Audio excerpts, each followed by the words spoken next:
ottoman entre le laïcisme, la religion et l'état du sous-développement. Chacun de nous se souvient d'un grand empire qui s'étendait de l'Europe et de l'Asie jusqu'en Afrique du Nord. Cet empire s'est épanoui de longs siècles, avant sa décadence à l'avènement de l'âge des Lumières en Europe.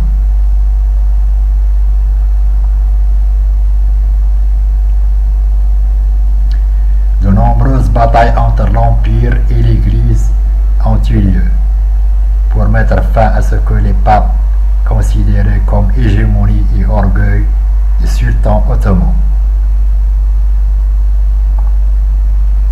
Celui qui dit que la cause de la décadence de l'Empire ottoman est autre chose que l'écart technologique a tort.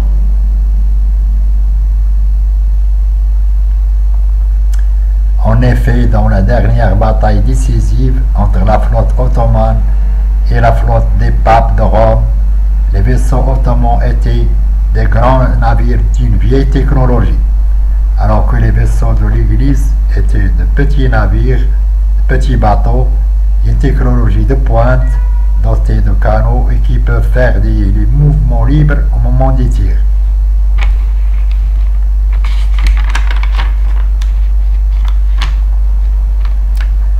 Les vaisseaux ottomans étaient plus nombreux. Il en est de même pour les soldats. La bataille s'est terminée par la victoire de la flotte de l'Église. La tête de l'amiral ottoman a été coupée et envoyée au Vatican.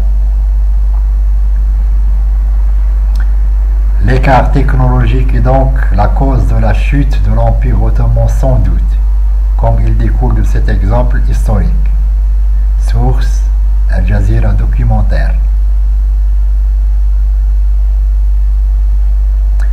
Après la décadence de l'Empire, la Turquie s'est repliée sur elle. Les historiens la surnomment homme malade de l'Europe. Entre-temps est apparu un leader de nature étrange. Cet homme est Mustafa Kemal Atatürk.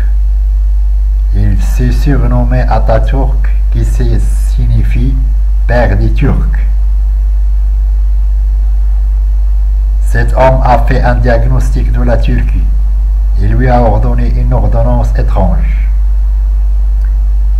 Il a cru que c'est la religion qui entrave la Turquie et l'empêche de se développer à l'instar des autres pays d'Europe. Il a dit: il faut abandonner la religion et passer au laïcisme qui se base sur le cerveau et la raison. Puis il est passé à l'action. Résultat, la Turquie n'a pas bougé d'un pas. L'homme n'a pas mis son doigt sur le mal et s'est trompé dans ses analyses. Le développement se base sur la découverte et l'invention, et ça n'a rien à voir ni avec le laïcisme ni avec la religion. L'Allemagne nazie était développée. Elle fabriquait des avions, des chars, des navires et des sous-marins.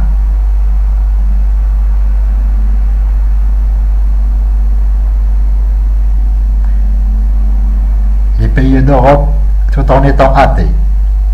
Les pays d'Europe comme la France, l'Angleterre et l'Italie étaient développés tout en étant chrétiennes.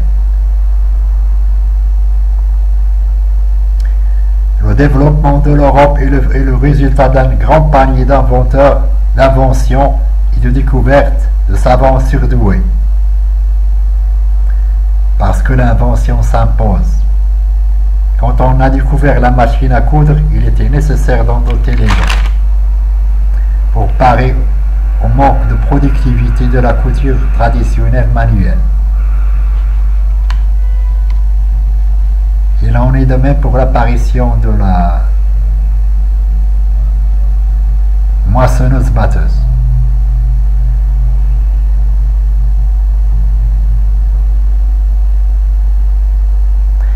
y a deux éléments pour le développement: la maturité des ressources humaines et les ressources naturelles. Il est possible de réaliser un développement sans ressources naturelles, le célèbre exemple du Japon. Mais le manque de ressources humaines naturellement mûres conduit à un véritable marasme, malgré l'existence des ressources naturelles. On ne peut concevoir une stratégie de développement qui se base sur la mobilisation du surplus économique comme prétendent les économistes de gauche, car la mise à niveau social est insuffisante. La technologie est difficile à la compréhension, alors que dire de l'application. Le transfert de technologie est donc impossible, mais l'exploitation de la technologie est possible. Exemple du tracteur. Le chauffeur du tracteur n'a pas besoin de maîtriser et de comprendre la technologie de fabrication du tracteur, mais tout simplement comment le guider. Il en est de même pour l'ordinateur ou la voiture. Une coopération de l'homme avec son frère l'homme.